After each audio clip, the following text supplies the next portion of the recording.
touch the sky. Oh.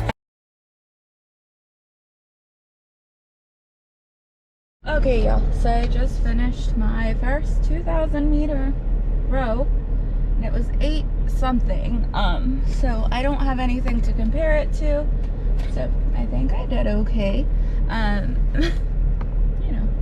So today was kind of a crappy day, not necessarily a day, it's been like 2 days, it just comes and goes, but OTF always makes me feel better, talking to friends, and I usually get here early because I get to talk to my friends. So we had a 2,000 meter row. I almost like canceled because I wasn't feeling it. So my dad has to go back to California to get some stuff done, and I don't like that he's gonna be by himself. So it's been stressing me out for the past 2-3 days. He was called back to work, so he's gonna go close out some stuff. And I just don't like him being by himself over there. I don't. So, I don't know, y'all. It's hard. It's interesting though, because I told y'all I communicate with my brother through song, and one of the songs that I listened to a lot when he passed came on, and it, I don't know why, usually my phone, when I connect to my car, it goes back to the playlist that I was listening to, but for whatever reason it just went on random and it came up, and I was like, okay, got it. Like, there's certain songs I'm not ready to hear. Sometimes, like Drink a Beer by Luke Bryan, I have to be in the mood to listen to that one. Not even in the mood, I just have to be in a good place for it. So this song is in Spanish, and I have to be mentally and emotionally prepared for it. So I was going to change it, and it froze. The song froze, so it made me look at it, and it made me, like, the screen just froze on it. It was really random. Then I figured it was his way of telling me that everything's going to be okay. It's life right now, and I feel like I've gone through a lot in the past year. Actually, if you really look at it, in the past, ever since he left, he was my guide, he was my go-to, and not having him for that is really, really hard, because I have questions about life, about my future, about things I shouldn't do or worry about. So it's yeah, it's definitely him. I want to think it's him telling me that it's going to be okay.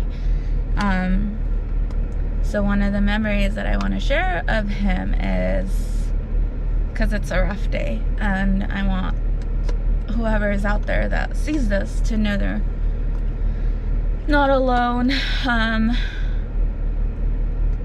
don't have to go through things alone. So he saved my life. I don't know if I've shared with close people to me. I haven't shared it publicly, but when I was in college, I didn't have the best time. I didn't have money.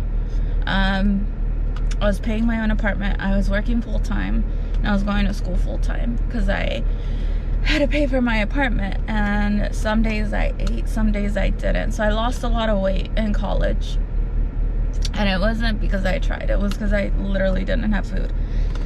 Some days I didn't pay my electricity, so it was heated, it was hot, and I didn't have cable, and I was having a really rough time.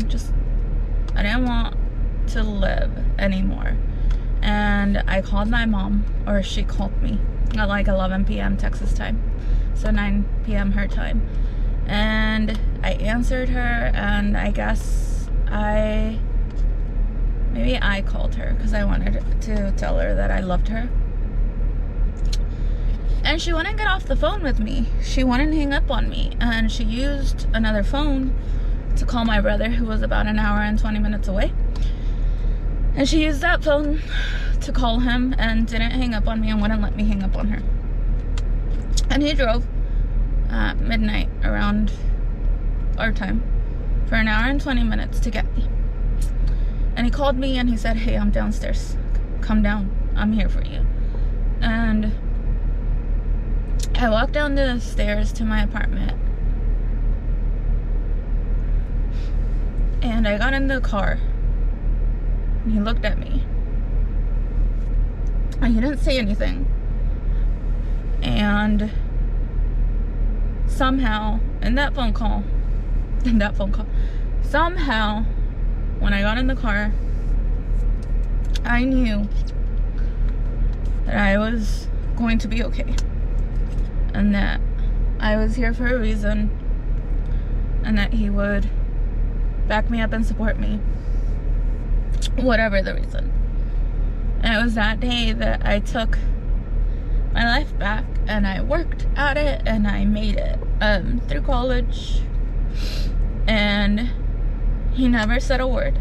It's like he knew, because he knew me. And he knew that I needed him. He didn't complain about driving to get me. And he saved my life that day.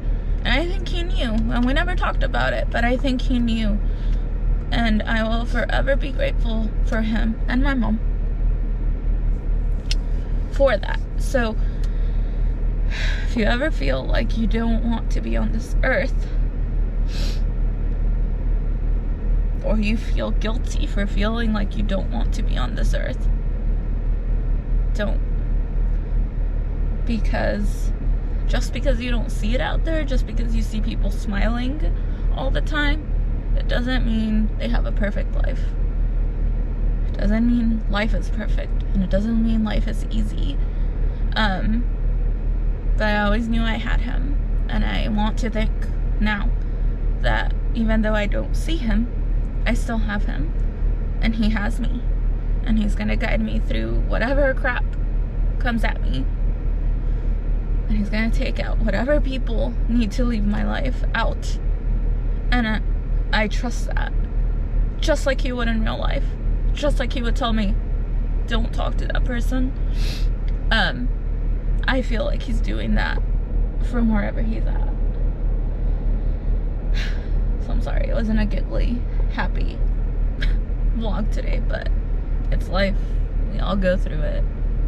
I'm not gonna sugarcoat my life or make it seem like I have the most perfect life. I do have really, really good family and friends though, so I'm thankful for them. I'm grateful for them. And even on my darkest, saddest days, I know they're there for me. And I hope they know I'm there for them too. So with that, I'm gonna get on home. It's time to go home. I'm tired. That 2,000 meter road did me in, but I'm grateful and I'm thankful, and I hope whoever's watching this, you know,